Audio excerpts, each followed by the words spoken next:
Going down. Rick and Sasha. 25 after the hour. Sasha the Diva and Drea Kelly, they're having their girls' month. What y'all doing over here? Loving on each other. What has happened is we have bonded. Yes. Because I have been angry with you for a while. I didn't know the whole story. Yeah. I just know what was put out in the universe. So what was put out there, I made up my mind on a few things. Mm-hmm. And as now you are sitting here just explaining some things to me, I am understanding better. And I'm mad at myself for judging. Oh, crying again. I'm just saying, I judged on a few things, but I was real honest about what I was upset on some of the things that you have done that I thought was inappropriate. Mm-hmm. But as you explain, okay, I get it. It's your truth and you can do what the hell you want to do. Yeah. But I want to rewind for a second. Because when you're talking about child support with R. Kelly, and this is the second time, why does it take so long? How much money is he in the rear? I want to know. I would tell you it's over $200,000. So what? Okay. That's no money for him. A lawyer cannot get a judge to put an order in to get the money? But you have to understand, my case still sits in the city of Chicago, okay? So when you have judges in your pocket, when you have police officers that actually still work for you right now, it's not just this average woman going in, okay, didn't pay child support. All right, we'll issue a warrant. We go get Dontriel off his job. Mm-hmm. No, we're talking about a man with a team, 3, 4, 5. At one time, this man had 6 lawyers against just me. Like, this is insane. You're paying more in lawyers' fees than what you should be paying to pay your child support. But again, you have to understand this is all rooted in abuse. It's economic and financial abuse. I can't emotionally abuse her anymore, physically, mentally, but I know financially I can. I can get her. When's the next time you got to go back to court?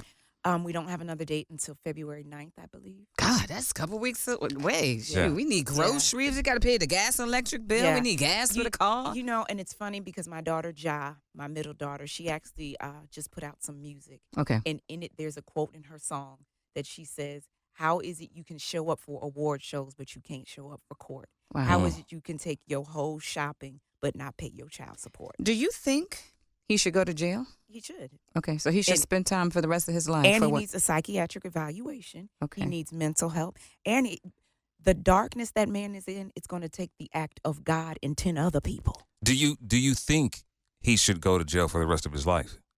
I'm not judging jury. I don't know if it should be for the rest of his life, but I believe when you put that kind of energy into the world, you have to pay it back. Right. You reap what you sow. And at the end of the day, and I get that people, like you made it very clear, looking at the video, we were confused.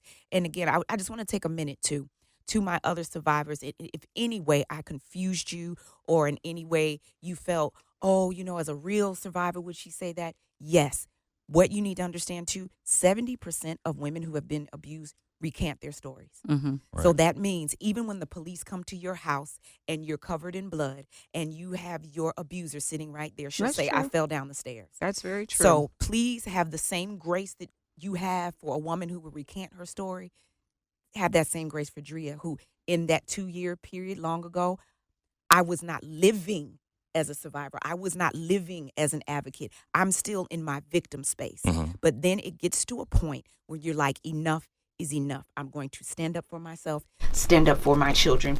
This time I took a stance and I stood up for somebody outside of my family, and now I'm paying dearly for it because me coming forward gave validity to all these women's stories and the accusations that are out there. So now he feels like you didn't choose wisely. You bit the hand that feeds you. Now you have to pay.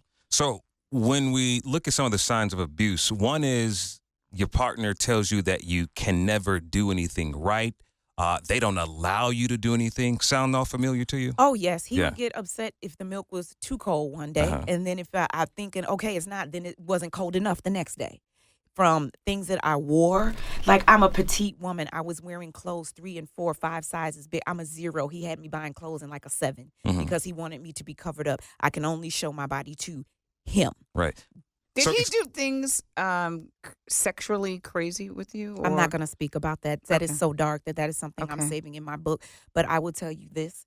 I have been through some horrific things that I feel like once I gave it to God, it better stay with God, because that will put me in a position I will find myself in prison behind bars with my children visiting me on weekends. Wow. Drea, a lot of women are saying this on social media.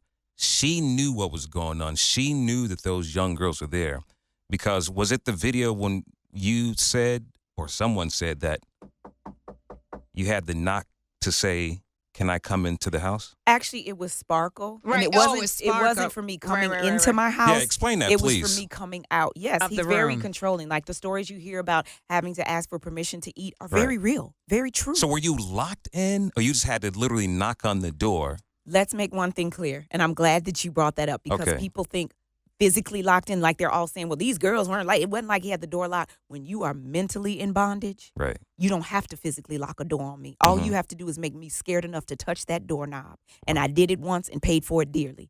You don't have to remind me again. So what people did have you to pay for understand, that? oh, you get beat. Don't break his rules. Okay. If I tell you knock on a door before you enter and you do not do that, you better believe you're going to pay for it, blood, sweat, and tears. Are we I only had to learn that one time. are we talking about closed fists type had- of beating? It hadn't gotten to closed fists yet, Okay. but that what was next. So, but Wow. It was the slap, the grabbing, throwing grabbing, you down. choking, pull your head, degrading you. I mean, and I think that people need to be aware too. The physical abuse is the aftermath of all the mental and psychological you've already been in. Like Rick, you said, it's like chopping down a tree. You don't take an axe and hit the trunk of a tree one time and it falls. It's many swings of the axe. Right. Then you make the trunk weak. All you have to do is blow and it'll fall over. That's So right. by the time you've gotten to the physical, you have already been through so much mental, emotional. And again, because I was married to him, I'm already in the financial. My name wasn't on any of the bank accounts. There was no Drea going into the bank and pulling anything out. They looked at me like I had 8 heads. Ma'am, you're not on any of these. So social media can be good and it can be bad on the comments. A lot of the comments are, oh, she need money. Oh, she knew this was going on. She never said anything. So how do you respond on social network? Do you just let that go? What do you say to them that you're now coming out after all this time? Well, I'll answer that in 2 parts. Okay. Coming out now after all this time, I've really felt seeing these women come forward, no one's paying attention. Mhm. So I thought because I was married to him, I know that abuse firsthand. I could bring some validity to these women's stories. And maybe if I come forward, people will go, oh, well, wait a minute.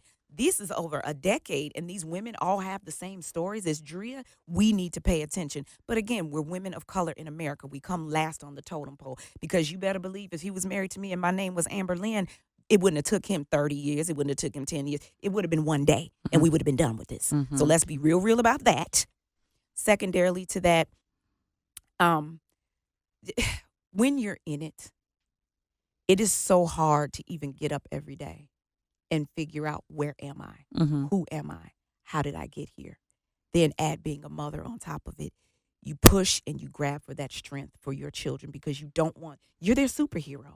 So you don't want them to see you broken. You don't want them to see you crying all day. You still have to get up and have play dates and do mommy things. So, it's very difficult when you are married, because again, the abuse I'd had to go through 24 hours a day. When things weren't right outside, he took it out on me. When things were good, he took it out on me. During the midnight hour, he took it out on me. At the middle of the night, in the middle of the day, I was with him 24 hours. It is Surviving R. Kelly. Ex-wife Andrea Kelly is in studios. And Drea, when we come back, we want to talk about that hashtag #MeToo movement and all the celebrities that jumped on and how you feel about that when we come back, okay? Oh, yeah. And who haven't? Real people, real radio, baby. Sasha.